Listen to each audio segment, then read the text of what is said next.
Mayong buntag sa tanan, pabunos to Lia Vlogs no November 24, 2024. So maghatag na sa taog pagbonus. So itong pabunos gahapon is si 048 no, ang atong pabunos gahapon. So try na sa nato mamasin na ani basig makakuanta. Okay? Kani si kuan ba ang kuan na to. Itong gihatag nako nga 041 ba to? No? Ikaduha na nako to gibalik. Basta ganahan mo ato ha, pwede ra ninyo to siya kuanan. Pwede ra ninyo to balikan no. Atong 041 nga ako ang gihatag kay basig mo balik to. Kay basin lang, no? Mana akong gikuan. Wala na ako gibalik tong kuan isa ani. Ni kuan na hinuon gani alas 5. Okay, so ang kuan na to, hatag sa ta sa kuan.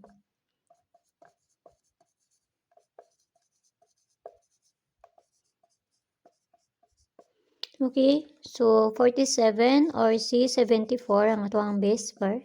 So nakapares na dito sa Lia, sa Hinday adtuara na ninyo dito no. So paki-subscribe na lang kunyo diri pod. Okay, so nakapares na dito.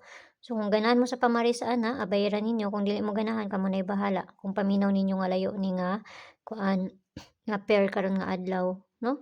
So try ra man gud nang atoa kay pamasin naman akong ginapanghatag. Walay bisan na kay balugon sa mogawas kung dili sila lang. So naragayod na sa inyo ha kung moabay mo sa akong ginapanghatag diri or sa dili. Pamasin lang ning ako pamasin. Okay? So pabonus na ta. Di lang. Samtang pabonus na to ani.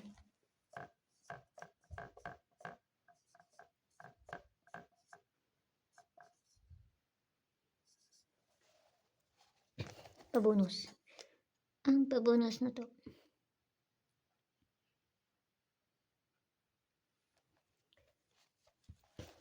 Pabonus na to kaniha 204, no? So kamo ni bahala ana magpaligas ana plus minus ra man na siya unsay kakuha ninyo ana. Pwede po mo mag 504 ana. Kung magpaligas mo kung mag-syndicate lang siya. Okay? So kana ra hinaut lang ta nga makakuanta basta ginagmay lang kay pamasil na nga atoa, no? Mao na akong ginaingon sa inyo ha nga kung duol ni sa inyo ha abayaran ninyo kung layo sa inyo ha ayaw ninyo abay ha kay pamasil lang ni ako ang ginapanghatag diri. So siyo ninyo unya og mayong buntag da sa inyo pag-usab og amping ang tanan basta makakuha na sa data karon no.